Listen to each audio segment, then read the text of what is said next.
Bonsoir à tous, j'espère que vous allez bien. On se retrouve ce soir pour le débrief du match entre l'Olympique Lyonnais et les Girondins de Bordeaux. Victoire 2-1 de l'OL sur le fil. L'OL qui tient son héros sur ces deux derniers matchs, on en reparlera après.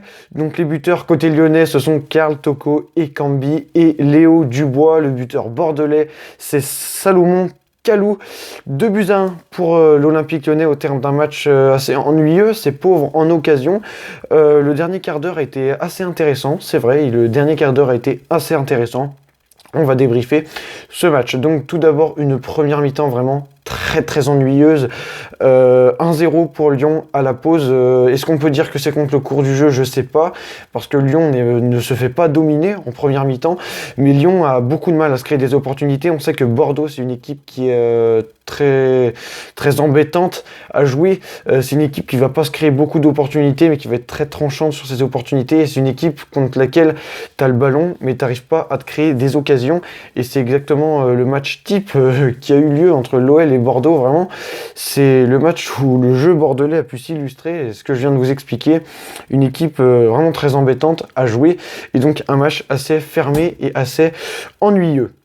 Donc 1-0 pour l'OL à la mi-temps, l'OL qui cadre 2 frappes et qui marque un but, donc plutôt efficace.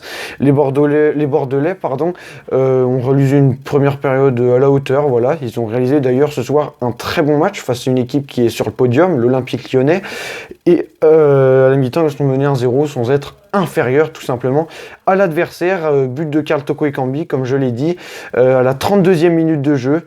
C'est lui qui reprend, pas à bout portant, mais qui frappe au milieu en force suite à une sorte de cafouillage dans la surface de réparation des Bordelais et qui mystifie tout simplement le Costil qui ne peut pas avoir de réflexe à ce moment-là et qui encaisse donc un but. 1-0 pour l'OL à la mi-temps. En deuxième mi-temps, ça va se débrider un peu, surtout sur la fin. On s'est bien ennuyé en début de seconde mi-temps, vraiment très peu d'occasions, un jeu très fermé, beaucoup de déchets techniques côté lyonnais. Je pense à un contre qui aurait pu permettre à l'OL de prendre l'avantage de 2-1 beaucoup plus tôt, vraiment un contre éclair mené par Paqueta, il me semble, et c'est Aouar qui, je ne sais pas ce qu'il a voulu faire, il a voulu centrer tout simplement à l'autre côté, faire une transversale plutôt, il a envoyé le ballon en 6 mètres ou en touche, je sais plus. Et donc il a foiré une action. Aouar n'a pas été excellent ce soir, c'est dommage parce qu'on sait que c'est un joueur de très grande qualité et de très grand talent. Mais donc voilà, on s'est ennuyé en seconde période, même si Bordeaux a eu de très grosses opportunités. J'en ai 2 en tête, là où Anthony Lopez aurait pu encaisser un but, mais il a été très vigilant. Il a fait une sortie fulgurante dans les pieds d'un attaquant bordelais. Vraiment une frappe...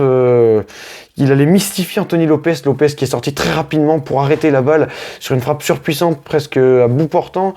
C'est un arrêt, moi je la voyais au fond quand j'ai vu le Bordelais qui s'apprêtait à tirer, je me suis dit il y a but 2-1 pour Bordeaux, et non, arrêt miraculeux, on peut le dire, d'Anthony Lopez.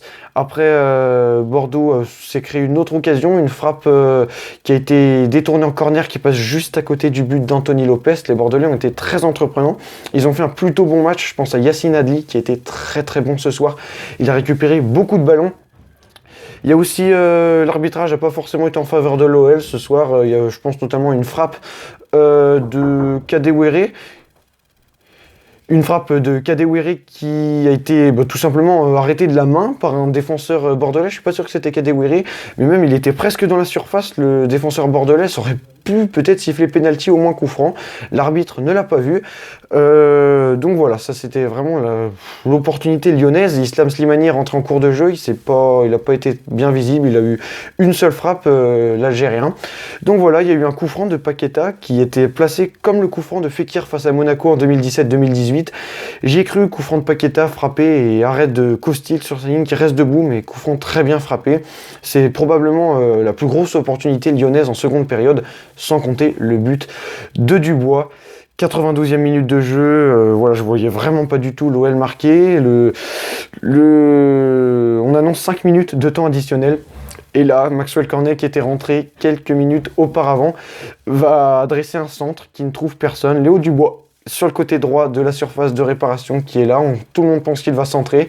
Et là, on ne sait pas trop. Il centre, il tire. et il frappe, il se trouve que ça fait lucarne, poteau rentrant, un but qui reste magnifique quand même et qui permet à l'OL de s'imposer 2-1, non pas contre le cours du jeu puisque les deux équipes ont fait jeu égal. Bordeaux a fait un très bon match, mais disons que c'est assez joyeux cette victoire pour l'OL ce soir. L'OL qui passe donc provisoirement à la première place de la Ligue 1 en attendant les matchs de Lille et du Paris Saint-Germain. Voilà, victoire 2-1 de Lyon, on le rappelle, but de Kalou pour Bordeaux, but de Toko et Cambi, ça va lui faire du bien, ça faisait longtemps qu'il n'avait pas marqué. Et but de Dubois, qui avait déjà fait un doublé de passe décisive face à Saint-Etienne. Cette fois-ci, il offre la victoire à l'OL au bout du temps additionnel, 92e minute. J'espère que ce débrief vous a plu. C'était Herchem, on se dit à